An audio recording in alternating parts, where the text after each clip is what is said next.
Welcome সবাইকে classmate 24 YouTube চ্যানেলে। আজকের আলোচ্য বিষয় rape of the lock canto 4 part 2। Rape of the লকের ক্যান্টো 4 আমরা কন্টিনিউ করছি এবং ক্যান্টো 4-এর এটা দ্বিতীয় ক্লাস। আশা করি ক্যান্টো 4-এর ওপরে পার্ট 1টা সবাই ফলো করেছো। যারা যারা করনি অবশ্যই করে নাও, তাহলে পার্ট 2টা ক্যান্টো 4-এর এই পার্ট 2টা তোমাদের বুঝতে সুবিধা হবে। এই সিরিজে আমরা রেপ অফ দ্য লকের ক্যান্টো 1 থেকে 5 পর্যন্ত পুরোটাই কভার করব, তাই আশা করব সবাই ক্লাসগুলো মন দিয়ে দেখবে। রেপ অফ দ্য লকের এই সমস্ত ক্লাসগুলি ক্যান্টো 1 থেকে শুরু করে 5 পর্যন্ত একটা সিঙ্গেল প্লে লিস্টে আমি দিয়ে দিচ্ছি। আশা করি তাতে তোমাদের সবারই খুব হেল্প হবে। তোমাদের পিএসসির সিলেবাসে রেপ অফ দ্য লক ফুল পোমটি রয়েছে, তাই এই সিরিজে রেপ অফ দ্য লকের উপরে প্রত্যেকটি ক্যান্টো নিয়ে line by line in detail explanation সহ ক্লাসেস থাকছে। তাই যারা যারাই পিএসসির প্রস্তুতি নিচ্ছ, আশা করি রেপ অফ দ্য লকের উপরে এ টু জেড এই সমস্ত canto based line by line এক্সপ্লেনেশনের এই ক্লাসগুলি তোমাদের আগামী পরীক্ষার প্রস্তুতিতে ভীষণ হেল্পফুল হবে। তাই চ্যানেলটা সাবস্ক্রাইব করে সবাই বেল আইকনটা প্রেস করে দেবে এবং ভিডিওটি ভালো লাগলে একটা লাইক এবং একটা শেয়ারের পাশাপাশি একটা হাইপও করে দিও। এবং পিএসসির অ্যাসপিরেন্টসরা তোমরা চাইলে আমাদের পেইড মেম্বারশিপ গ্রুপ জয়েন করতে পারো, যেখানে পিএসসির অ্যাসপিরেন্টসদের উদ্দেশ্যে ফুল সিলেবাস কভার করে আগামী পরীক্ষার প্রস্তুতির উদ্দেশ্যে সমস্ত গুরুত্বপূর্ণ ক্লাসেস থাকছে, সঙ্গে প্রশ্ন উত্তর সহ বিভিন্ন গুরুত্বপূর্ণ প্র্যাকটিস সেট। এছাড়াও পিএসসির অ্যাসপিরেন্টসরা চাইলে ফুল সিলেবাস বেসড সমস্ত গুরুত্বপূর্ণ টপিক নিয়ে প্রশ্ন উত্তর সহ ইন ডিটেলস নোটস চাইলে তোমরা সরাসরি আমাদের এই হোয়াটসঅ্যাপ নাম্বারে কন্ট্যাক্ট করতে পারো, যেখানে সমস্ত গুরুত্বপূর্ণ নোটস এবং প্রশ্ন উত্তর তোমরা পিডিএফ আকারে পেয়ে যাবে। আশা করি এই সমস্ত গুরুত্বপূর্ণ নোটস, ওয়ান লাইনার্স এবং প্রশ্ন উত্তর সহ প্র্যাকটিস সেটগুলো আগামী পরীক্ষাতে তোমাদেরকে খুবই হেল্প করবে। আর ইংলিশ রিলেটেড যে কোনো ধরনের কোয়ারি থাকলে বা এক্সাম রিলেটেড যে কোনো ধরনের কোয়ারি থাকলে তোমরা সরাসরি আমার টেলিগ্রাম গ্রুপ বা হোয়াটসঅ্যাপ চ্যানেলে যুক্ত হয়ে যেতে পারো। টেলিগ্রাম গ্রুপের লিঙ্ক, হোয়াটসঅ্যাপ চ্যানেলের লিঙ্ক এবং পেইড মেম্বারশিপ গ্রুপের লিঙ্ক এই ভিডিও ডেসক্রিপশন বক্সে আমি উল্লেখ করে দিচ্ছি। তো দেখো, পার্ট 1-এ আমরা যতদূর কন্টিনিউ করেছিলাম বা কমপ্লিট করেছিলাম, তারপর থেকে পার্ট 2-তে আমি শুরু করছি। সবাই প্রথম থেকে শেষ পর্যন্ত ভালোভাবে বোঝার চেষ্টা করবে। কি বলা হয়েছে? The handmaids wait the throne alike in place but differing far in figure and in face. Handmaids মানে কি? Female attendants or servants. With the throne মানে অ্যাটেন্ড দ্য কুইন্স থ্রোন।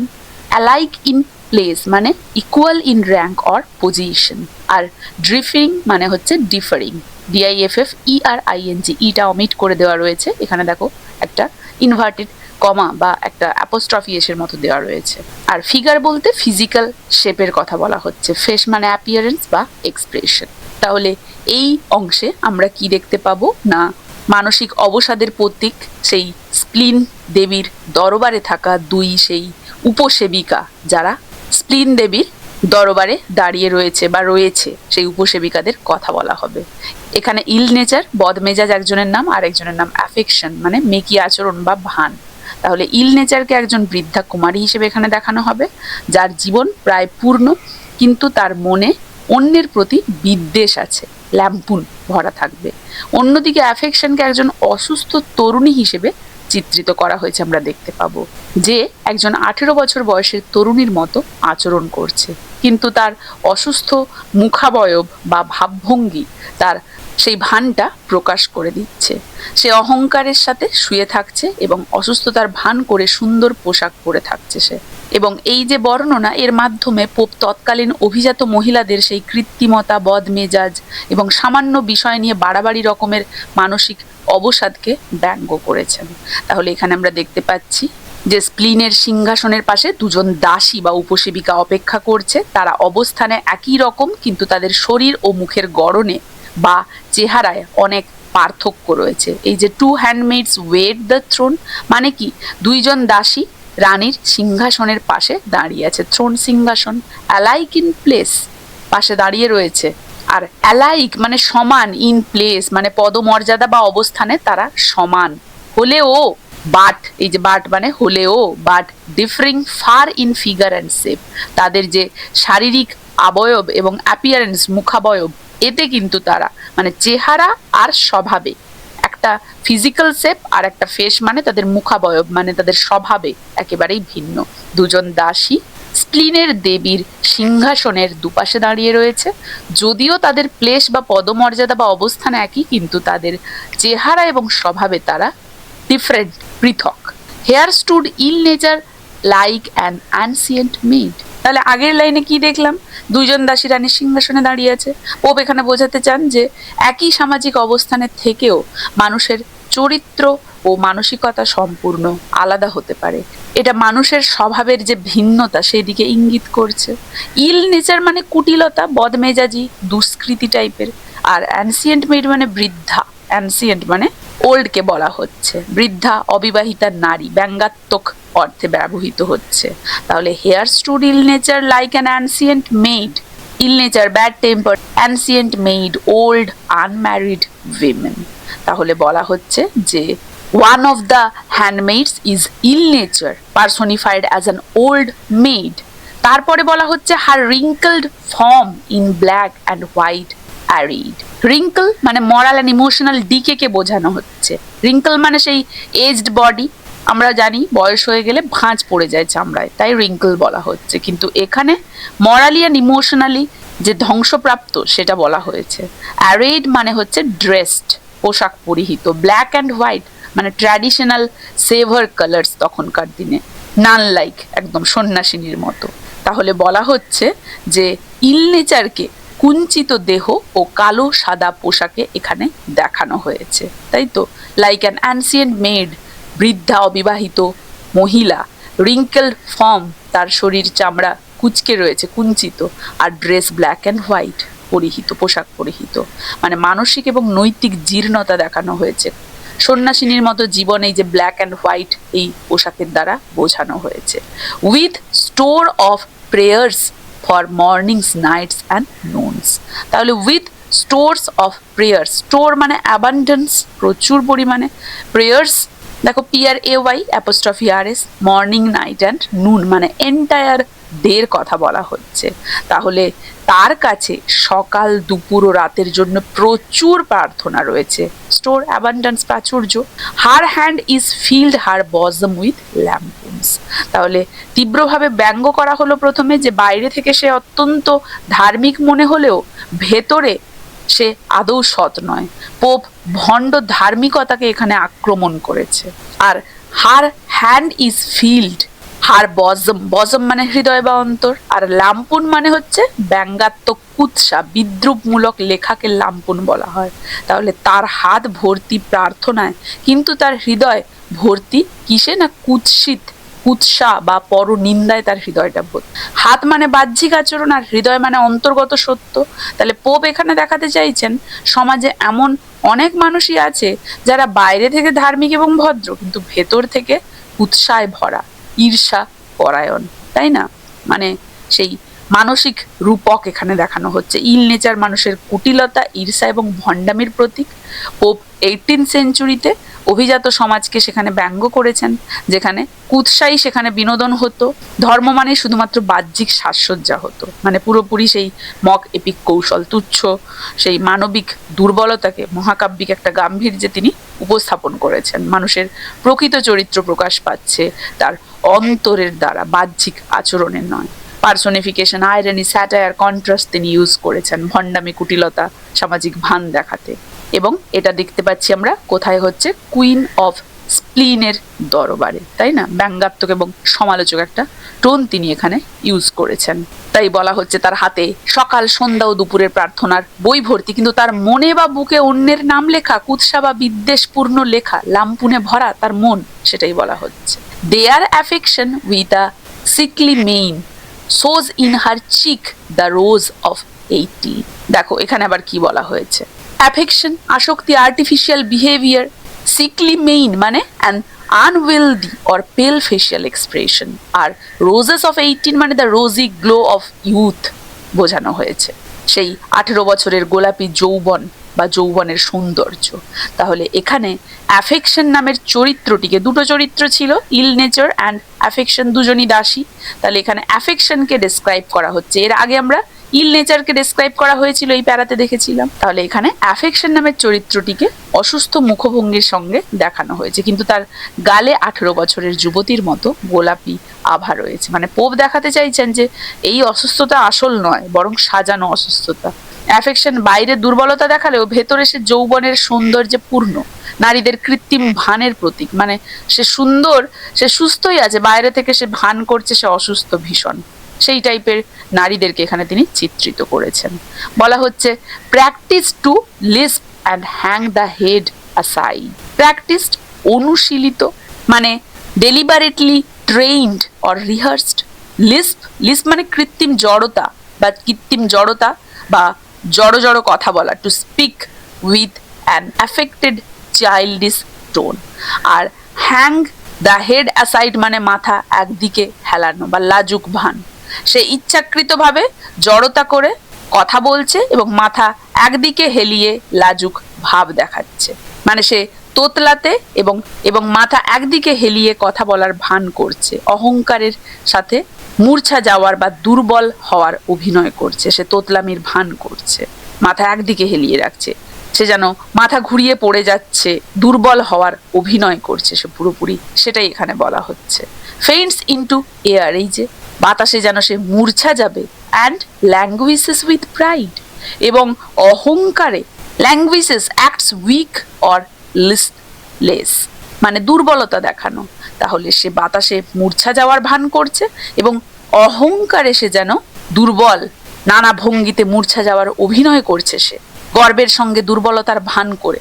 তাহলে সে ইচ্ছাকৃতভাবে জড়ো জড়ো করে কথা বলছে, সম্পূর্ণ শেখা এবং অভিনীত, যেটা পোপ সমাজের সেই কৃত্রিম ভদ্রতা এবং নারীসুলভ ভানের সমালোচনা করেছেন এখানে, যে মাথা এদিক ওদিক ঘুরিয়ে লাজুক ভাব দেখাচ্ছে, নানা ভঙ্গিতে সে যেন মূর্ছা যাচ্ছে এমন অভিনয় করছে, গর্বের সাথে সে দুর্বলতার ভান করছে, দুর্বলতার ভানটা যেন সে গর্বের সাথে করছে। তাহলে এখানে প্যারাডক্স দেখতে পাচ্ছি, বলা হচ্ছে গর্ব, আবার সেখানে দুর্বলতা, অহংকারের সঙ্গে দুর্বলতা, তাই না? পোপ দেখাতে চাইছেন যে দুর্বলতা আসলে আত্মপ্রদর্শনের একটা কৌশল, আর কিছুই নয়। On the rich quilt sink with becoming woe wrapped in a gown for sickness and for show। তাহলে কি বলা হচ্ছে দেখো, যে wrapped in a gown on the rich quilt, দামি গদি বা বিছানা, sinks মানে ঢলে পড়া, আর ও সুন্দরভাবে মানানসই দুঃখ। সে দামি গদির ওপরে সুন্দর ভঙ্গিতে ঢলে পড়ছে, আর তার দুঃখটিও যেন পুরোপুরি সাজানো দুঃখ। মানে এখানে দুঃখকেও ফ্যাশনের সঙ্গে বা ফ্যাশনের অংশ হিসেবে দেখানো হয়েছে। সমাজের কৃত্রিম আবেগের প্রতি পোপ এখানে তীব্র ব্যঙ্গাত্মক পুরোপুরি। wrapped in gown, গাউন ঢিলেঢালা পোশাক, সিকনেস মানে অসুস্থতা, আর ফর সিকনেস মানে অসুস্থতার অজুহাতে, আর ফর শো প্রদর্শনের জন্য, মানে সে অসুস্থতার ভান করে, মানে সে অসুস্থতার ভান করে সে ঢিলেঢালা পোশাক পরে, কিন্তু আসলে সেটা সে প্রদর্শনের জন্য, সে গাউনটা দেখাবে, লোক দেখাবে সেই উদ্দেশ্যেই পড়েছে, কিন্তু সে ভান করে পড়েছে অসুস্থতার। মানে এখানে অ্যাফেকশনের একদম সেই সারবত্তা প্রকাশ করেছেন পোপ, সবই শো, কোনো কিছুই তার সত্য নয়, সেটাই বোঝাতে চেয়েছেন। অ্যাফেকশনের সেই হাইপোক্রাইসিটা তিনি এক্সপোজ করে দিয়েছেন এখানে। The fair ones feel such maladies as this when each new night dress give a new disease. Fair ones মানে ফ্যাশনেবল উইমেন, ম্যালাডিজ মানে ডিজিজ অর ইলনেস। তাহলে এখানে বলা হচ্ছে যে এই ধরনের রোগে সুন্দরী নারীরাই সাধারণত আক্রান্ত হয়। মানে পোপ এখানে একটু ব্যঙ্গ করে বলেছেন যে এই রোগগুলো কি শুধু সুন্দরী নারীদেরই হয়, যেন তিনি ইঙ্গিত দিতে চাইছেন যে তারা পুরোপুরি নাটক করছে। তাহলে পোপ বলছেন যে এই রোগ আসলে ফ্যাশনের রোগ, যা সৌন্দর্য পিপাসু সমাজে ছড়িয়ে পড়ে, আর কিছু নয়। দ্য ফেয়ার ওয়ান, সুন্দরী নারীরা, ম্যালাডিস রোগ। তাহলে পোপ ব্যঙ্গ করে বলেছেন এই রোগ আসলেই ফ্যাশনের রোগ, আর কিছুই কিন্তু নয়। When each new night dress, night dress রাতের পোশাক, নিউ ডিজিজ নতুন রোগ। প্রতিটি নতুন রাতের পোশাকের সঙ্গে যেন একটি করে নতুন অসুখ আসে। মানে এটা একটা তীব্র ব্যঙ্গাত্মক দৃষ্টিভঙ্গি। ফ্যাশন এখানে অসুস্থতার কারণ হিসেবে দেখানো হয়েছে। ভোগবাদী সমাজে মানুষের আবেগ এবং রোগও যেন একটা সাজানো, দেখানোর জন্য, সেটাই এখানে বলা হয়েছে। তৎকালীন সুন্দরীরা এই ধরনের অসুস্থতা অনুভব করে, অর্থাৎ তাদের দুঃখগুলো সবই লোক দেখানো এবং ভান। সুন্দরীরা এই ধরনের অসুস্থতা অনুভব করে শুধুমাত্র লোক দেখানোর জন্য। তাহলে এই অংশে আমরা দেখতে পেলাম অ্যাফেকশন তার চেহারা অসুস্থ কিন্তু সে 18 বছরের তরুণীর মতো সতেজ গোলাপি লাল আভা দেখানোর ভান করছে, সে তোতলামির ভান করছে, মাথা ঘুরিয়ে হেলিয়ে পড়ার ভান করছে, অহংকারের সাথে মূর্ছা যাওয়ার ভান করছে, দুর্বল হওয়ার অভিনয় করছে, সে একটা দামি লেপের ওপরে উপযুক্ত দুঃখের সাথে মানে নাটকীয়ভাবে শুয়ে পড়ার ভান করছে, অসুস্থতার জন্য লোক দেখানোর জন্য সে ঢিলে ঢালা গাউন পোশাক পরছে, কিন্তু প্রকৃতপক্ষে সে অসুস্থতার জন্য পরছে না, লোক দেখাবে বলেই পরছে সেই দামি পোশাকটা, এবং লেপের ওপরে সে উপযুক্ত দুঃখ নিয়ে যেন ঢলে পড়ে অসুস্থতার ভান করছে সে। এবং আরও তিনি বলেছেন যে এই যে তৎকালীন সুন্দরীরা এই ধরনের অসুস্থতা অনুভব করছে, মানে তাদের এই যে দুঃখগুলো সবই কিন্তু লোক দেখানো এবং ভান। এই ধরনের অসুস্থতা অনুভব করা মানে তাদের ভান করা। এই ধরনের সুন্দরীরা এই অসুস্থতা অনুভব করছে মানে তারা ভান করছে, পুরোপুরি ভান করছে। তাহলে অ্যাফেকশনের প্রতীকী রূপ এখানে কৃত্রিমতা, ভান, সামাজিক নাটকীয়তার প্রতীক এখানে। অভিজাত সমাজ নারীদের অতিরিক্ত সেই ঢং, ভান করা, দুর্বলতা, ফ্যাশন উন্মাদনার সমালোচনা করেছেন। তুচ্ছ সামাজিক ভানগুলোকে মহাকাব্যিক গুরুত্ব দিয়ে এখানে তিনি দেখিয়েছেন। প্রকৃত অনুভূতি হারিয়ে গেলে জীবন কেবল অভিনয়ে পরিণত হয়, সেটাই তিনি এখানে দর্শিয়েছেন। Personification, irony, satire, paradox use করেছেন। কৃত্রিমতা, ভান, ফ্যাশন উন্মাদনা এগুলোকে ব্যঙ্গাত্মক, বিদ্রুপাত্মক ভাবে তিনি প্রদর্শন করেছেন। এবং সবকিছুই আমরা স্প্লিন এই দেবীর দরবারে দেখতে পাচ্ছি, কারণ আগেরটা আমরা ইল নেচারকে নিয়ে পেয়েছিলাম, এটা আমরা অ্যাফেকশনকে নিয়ে পেয়েছি। এরপরে দেখো, a constant vapour over the places flies, strange phantom rising as the mist aside. কি বলা হয়েছে দেখো, constant vapour, continuous mist or haze, over phantoms মানে ঘোস্ট, আর মিস্ট মানে ফগ। তাহলে এখানে বলা হচ্ছে যে কুইন অফ স্প্লিনের প্রাসাদের ওপরে সর্বক্ষণ এক ধরনের কুয়াশা ভেসে বেড়াচ্ছে। সেই কুয়াশা ভেতর থেকে অদ্ভুত ভৌতিক রূপগুলো প্রকাশ করিয়ে দিচ্ছে, মানে সেই কুয়াশাতে ভেতর থেকে অদ্ভুত ভৌতিক রূপ উঠে আসছে।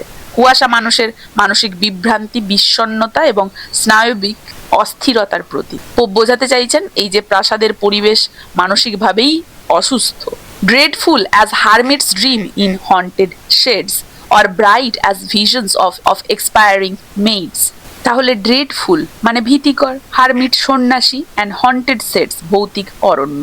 কিছু দর্শন এতটাই ভয়ঙ্কর যে তা ভৌতিক বনে থাকা একা সন্ন্যাসীর দুঃস্বপ্নের মতো, কারণ ভৌতিক বনে সন্ন্যাসীরা একা থাকে, তাদের দুঃস্বপ্নের মতো কিছু কিছু দর্শন এতটাই ভীতিপ্রদ। সন্ন্যাসীরা শান্ত এবং পবিত্র জীবনযাত্রার প্রতীক হলেও তাদের স্বপ্ন কিন্তু ভয়াবহ হতে পারে। পোপ এখানে দেখাচ্ছেন স্প্লিন বা মানসিক রোগে আক্রান্ত মন ভয় তৈরি করে, সেটাই তিনি দেখাতে চাইছেন। Or bright as visions of expiring meds, bright মানে তো উজ্জ্বল, ভিশন অলিক দৃশ্য, এক্সপায়ারিং মেডস মানে মৃত্যু পথযাত্রী যুবতী। আবার কিছু দর্শন অত্যন্ত সুন্দর, মৃত্যু শয্যায় থাকা তরুণীর দেখা স্বর্গীয় দৃশ্যের মতো। এখানে ভয় এবং সৌন্দর্যের তীব্র একটা বৈপরীত্য দেখা যাচ্ছে, যে এটা একটা মানসিক অস্থিরতার ইঙ্গিত। একই মন কখনো আতঙ্কিত, কখনো অতিরিক্ত আবেগপ্রবণ, দু রকমেরই হতে পারে, মানুষের মানসিক অস্থিরতার ইঙ্গিত প্রদর্শন করছে। Now glaring fiends and snakes on rolling spires, pale spectre, gaping tombs and purple fires.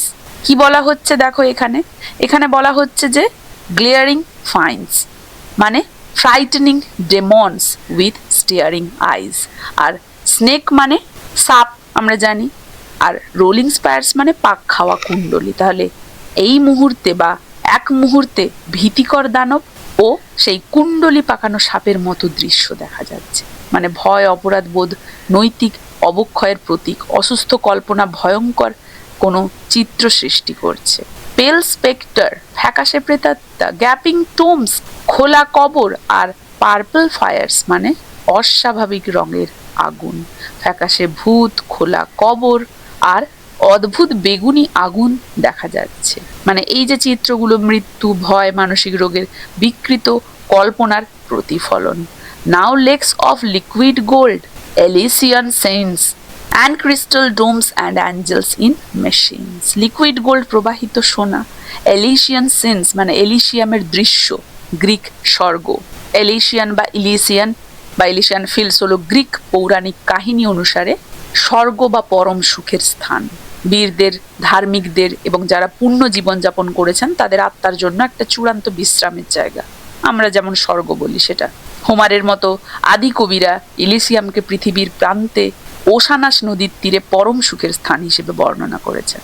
এবং পরবর্তীকালে ভার্জিলের এনিডের মতো গ্রন্থে আমরা দেখতে পাই সেখানে বর্ণনায় একটা পাতালপুরীর মধ্যে একটা সুন্দর রাজ্য হিসেবে চিত্রিত করা হয়েছে এই এলিসিয়ানকে, যেটা অন্ধকারাচ্ছন্ন, সাধারণত হেডিস বা হেডস বা টার্টারাসের সম্পূর্ণ বিপরীত ছিল। কারণ টার্টারাস নরকের সমতুল, হেডস পাতালের দেবী, তার উল্টোটা কি হবে? স্বর্গ। তাই এলিসিয়ানকে স্বর্গ হিসেবে চিহ্নিত করা হয়েছে, যেখানে নিখুঁত আবহাওয়া, বৃষ্টি, শিলাবৃষ্টি বা তুষারপাত মুক্ত এবং শীতল নরম পশ্চিমী বাতাস বইত, সবুজ তৃণভূমি, ছায়াময় পার্ক আছে, প্রচুর ফসল, মানুষের পরিশ্রম ছাড়াই বছরে 3 বার সেখানে জন্মাতো। স্বর্গপ্রাপ্ত হলে সেখানে মানুষ সুখে থাকতো। ইলিসিয়ামের প্রবেশাধিকার ছিল নির্বাচিতদের জন্য একমাত্র। প্রাথমিকভাবে দেবতা তুল্য, দেবতাদের দ্বারা বিশেষভাবে অনুগ্রহ প্রাপ্তদের জন্যই শুধু সংরক্ষিত ছিল। যেমন সেই মেনেলাউস, অ্যাকেলেস, পার্সিয়াস, এরা এলিসিয়ামে গিয়েছিল। সময়ের সাথে সাথে মানদণ্ডও প্রসারিত হয় এবং যে কোনো নশ্বর ব্যক্তি একটি বিশেষভাবে ধার্মিক বা বীরত্বপূর্ণ জীবনযাপন করেছে তাদেরকেও কিন্তু এই ইলিসিয়ামের অন্তর্ভুক্ত বাসিন্দা করা হয়। তাই আজকের দিনে দাঁড়িয়ে ইলিসিয়াম শব্দটা কিন্তু যে কোনো নিখুঁত সুখ বা আনন্দের স্থান বা অবস্থাকে কিন্তু আমরা চিহ্নিত করতে এই শব্দটা ইউজ করতে পারি। তো কি বলা হয়েছে যে হঠাৎ ভয়ঙ্কর দৃশ্য বদলে গিয়ে সোনার হ্রদ এবং স্বর্গীয় দৃশ্য ভেসে ওঠে, মানে মানুষের মনের হঠাৎ পরিবর্তনকে বোঝায়, বিষণ্ণতা থেকে কল্পিত আনন্দে চলে যায়। অ্যান্ড ক্রিস্টাল ডোমস, ক্রিস্টাল ডোম মানে স্ফটিক গম্বুজ, অ্যাঞ্জেলস ইন মেশিনস মানে যন্ত্রের সাহায্যে নামানো দেবদূত। তাহলে স্বচ্ছ গম্বুজ আর যান্ত্রিকভাবে নামানো দেবদূতের মতো দৃশ্য দেখা যায়। এটা নাট্যশালার একটা কৃত্রিম স্বর্গীয় দৃশ্যের ইঙ্গিত। পোপ ব্যঙ্গ করে এখানে বলেছেন যে এই সুখ ও সৌন্দর্য সম্পূর্ণ ভান এবং কল্পনা মাত্র। প্রাসাদটি যেন মানুষের অসুস্থ মনের প্রতি ভয়, সৌন্দর্য, মানসিক অস্থিরতা প্রকাশ করছে। এখানে তুচ্ছ মানসিক রোগকে মহাকাব্যিক কল্পনায় উপস্থাপন করছে। পোপ অভিজাত সমাজের অতিরঞ্জিত আবেগ ও কৃত্রিম অনুভূতিকে বিদ্রূপ করেছেন। Imagery, contrast, personification, irony use করা হয়েছে। এখানে টোন পুরোপুরি ব্যঙ্গাত্মক এবং ভৌত, আর সবকিছুই আমরা পাতালের বা কুইন অফ স্প্লিনের প্রাসাদের বর্ণনা হিসেবে দেখতে পাচ্ছি। আশা করি এতদূর পর্যন্ত সবাই বুঝতে পেরেছো, কারো কোথাও অসুবিধে নেই। এই ক্লাসটা তাহলে এখানেই শেষ করছি। দেখা হচ্ছে রেপ অফ দ্য লকের ক্যান্টো 4 এর পরবর্তী অংশটা নিয়ে এর পরের ক্লাসে।